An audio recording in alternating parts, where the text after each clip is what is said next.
Hello everyone. তো আজ আমরা এসে গেছি মামাবাড়ি। আমি আর মিষ্টু, আমার মামাতো দেওরের ছেলের অন্নপ্রাশন, সেই জন্য অন্নপ্রাশনের জোগাড় যন্ত্র সমস্ত কিছু চলছে। অন্নপ্রাশনের যে পুজোটা হবে, আর এই যে যেখানে সোনা পাপ্পাকে স্নান করানো হবে, মিষ্টু সোনা বসে গেছে। আর এই যে তুলসী মঞ্চর কাছে এই পুজোর সমস্ত আয়োজন করা হয়েছে। পুজো শুরুও হয়ে গেছে, মামা মশাই পুজোতে বসেও গেছেন। আর এখানে এই যে সবাই চলে এসছে। আর এই যে পুচকু সোনার মাম্মা, এই যে মাম্মার কোলে পুচকু সোনা আছে। আর পুচকু সোনা কারও কোলে যাবে না, ও কান্না করছে, তো সেই জন্য ও মাম্মার কোলেই আছে। আর এখান থেকেই আমি একটু ছবি তুলে নিলাম। আর এই যে দেখো সমস্ত সবাই এসছে, প্রত্যেকের সাথে দেখা হচ্ছে। আসলে অনুষ্ঠান বাড়ি মানেই হচ্ছে সবার সাথে দেখা হবে, গল্প হবে, আড্ডা হবে, আর কি। তো খুবই মজা হচ্ছে, সবাইকার সাথে দেখা হলো বেশ অনেক দিন পর। আর এখানে সমস্ত সবাই চলে এসছে আস্তে আস্তে।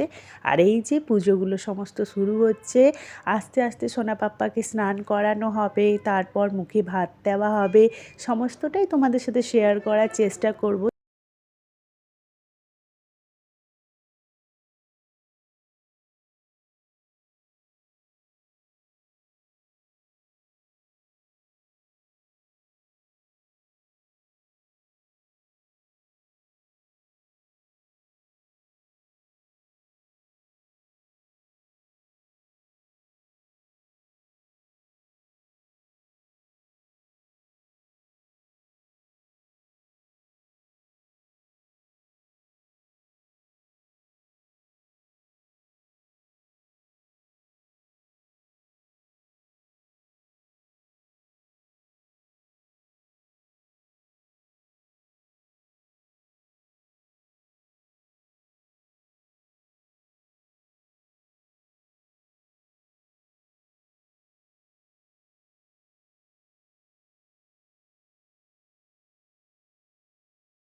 ছোট্ট সোনা স্নান করা কমপ্লিট। এরপর ভাত খাওয়ার আয়োজন শুরু হয়ে গেছে, আর ভাত খাওয়াও শুরু হয়ে গেছে।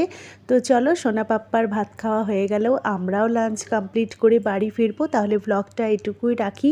কেমন হয়েছে অবশ্যই বলো। দেখা হচ্ছে নেক্সট ভিডিওতে। ভিডিওটা ভালো লেগে থাকলে একটা লাইক কমেন্ট অবশ্যই করো। চ্যানেলে নতুন থাকলে চ্যানেলটা সাবস্ক্রাইব করে পাশে থেকো। টাটা।